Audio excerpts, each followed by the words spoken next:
ট্রাম্পকে সম্ভাব্য নতুন ইরান হামলার কথা জানাবেন নেতানিয়াহু। রায়ের পর দেশজুড়ে আন্দোলনের ডাক ইমরান খানের। হুইলচেয়ার ব্যবহারকারী প্রথম ব্যক্তি মহাকাশে। ইউক্রেনকে নির্বাচনকালীন সাময়িক যুদ্ধবিরতির প্রস্তাব পুতিনের।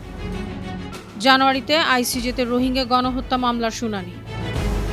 দক্ষিণ আফ্রিকায় পানশালায় গুলিবর্ষণ, নিহত 9 জন।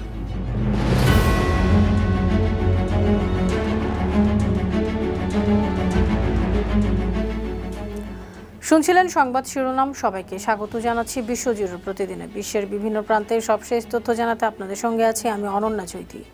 ইরান ব্যালিস্টিক ক্ষেপণাস্ত্র উৎপাদন বাড়াচ্ছে, এ নিয়ে গভীর উদ্বেগ জানিয়েছে ইসরায়েল।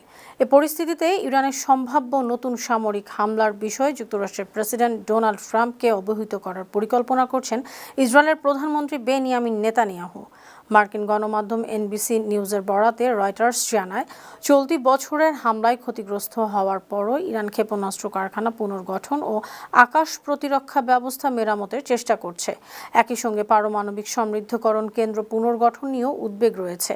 প্রতিবেদন অনুযায়ী 29 ডিসেম্বর ফ্লোরিডার মার এ লাগোতে ট্রাম্পের সঙ্গে বৈঠকে এসব বিষয় তুলে ধরতে পারেন নেতানিয়াহু। তোষাখানা 2 মামলায় কারাদণ্ডের রায়ের পর দেশজুড়ে আন্দোলনের ডাক দিয়েছেন পাকিস্তানের সাবেক প্রধানমন্ত্রী ও পিটিআই প্রধান ইমরান খান। একই সঙ্গে তিনি ইসলামাবাদ হাইকোর্টের রায়ের বিরুদ্ধে আপিল করার ঘোষণা দিয়েছেন। গেল শনিবার রায় ঘোষণার পর আইনজীবীর মাধ্যমে দেয়া বার্তায় ইমরান খান বলেন, এ রায় ভিত্তিহীন ও তড়িঘড়ি করে দেয়া হয়েছে। তিনি খাইবার পাখতুনখোয়ার মুখ্যমন্ত্রীকে আন্দোলনের প্রস্তুতি নিতে নির্দেশ দিয়েছেন। পিটিআই রায়কে অসাংবিধানিক এবং রাজনৈতিক প্রতিশোধ বলে দাবি করেছে। দলের নেতারা জানান, প্রতিরোধ হবে শান্তিপূর্ণ ও গণতান্ত্রিক। অন্যদিকে ইমরান খানের বোন আলিমা খান রায়কে পূর্ব নির্ধারিত স্ক্রিপ্টের অংশ বলে মন্তব্য করেন।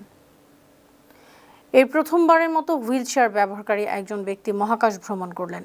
গেল শনিবার যুক্তরাষ্ট্রের টেক্সাস থেকে ব্লু অরিজিনের নিউ শেপার্ড সাব অরবিটাল ফ্লাইটে তিনি মহাকাশে যান।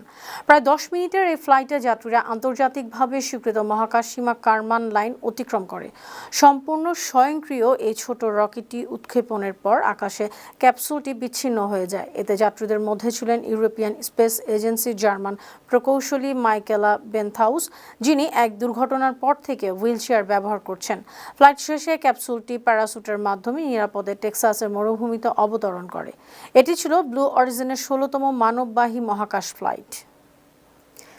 ইউক্রেনের প্রেসিডেন্ট নির্বাচন ঘোষণা করা হলে নির্বাচনকালীন সময়ে হামলা বন্ধ রাখতে প্রস্তুত রাশিয়া, এমনই প্রস্তাব দিয়েছেন রুশ প্রেসিডেন্ট ভ্লাদিমির পুতিন। রাশিয়ান টেলিভিশনকে দেওয়া সাক্ষাৎকারে তিনি বলেন, ভোটের নিরাপত্তার স্বার্থে রুশ বাহিনী ইউক্রেনের অভ্যন্তরে হামলা থেকে বিরত থাকবে এবং রাশিয়ায় আশ্রয় নেওয়া ইউক্রেনীয় নাগরিকদেরকে ভোট দিতে দেশে ফিরতেও বাধা দেওয়া হবে না।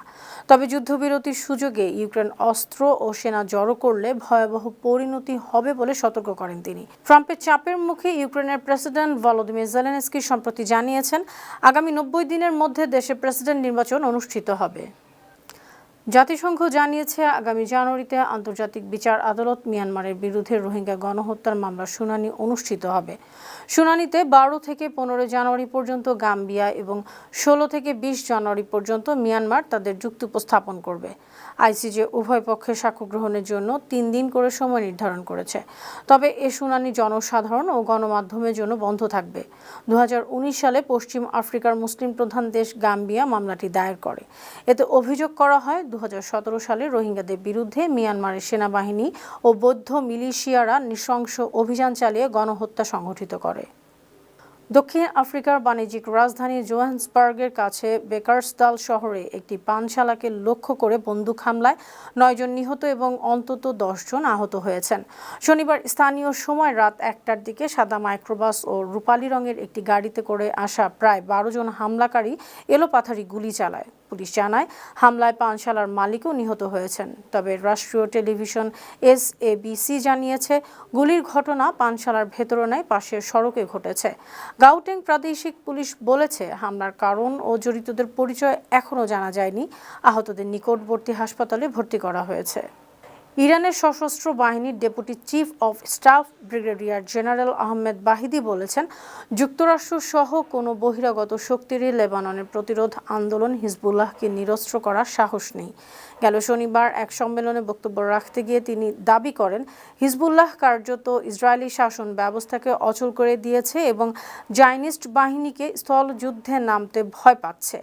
বাহিদি বলেন, ইসরায়েল যদিও লেবাননে আকাশসীমা নিয়ন্ত্রণ করে দূর থেকে হামলা চালাচ্ছে, তবে স্থলযুদ্ধে নামলে পরাজয় অনিবার্য কথা তারা ভালোভাবেই জানে।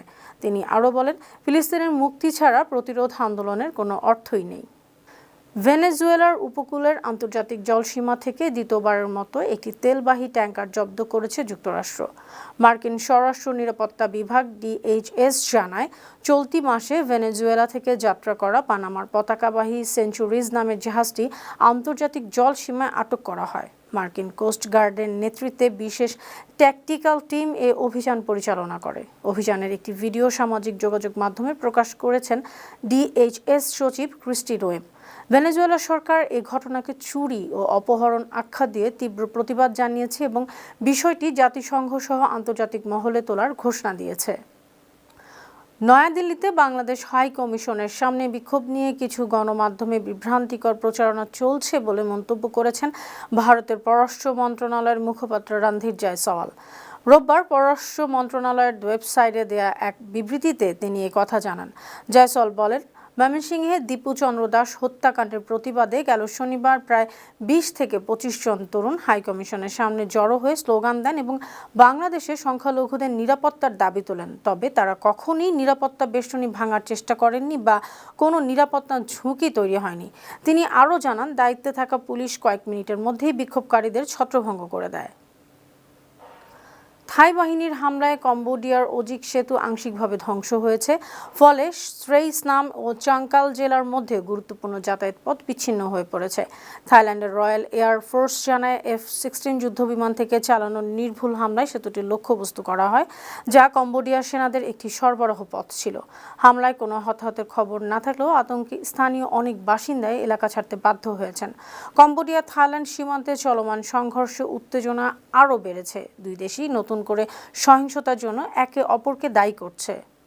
সুপ্রিয় দর্শক, এই ছিল আজকের বিশ্বজুড়ে প্রতিদিনের আয়োজনে। দেশ বিদেশের বিভিন্ন খবর নিয়ে আবার আপনাদের সামনে হাজির হব। সেই পর্যন্ত ভালো থাকুন, সুস্থ থাকুন, বানু টিভির সঙ্গে থাকুন। ধন্যবাদ।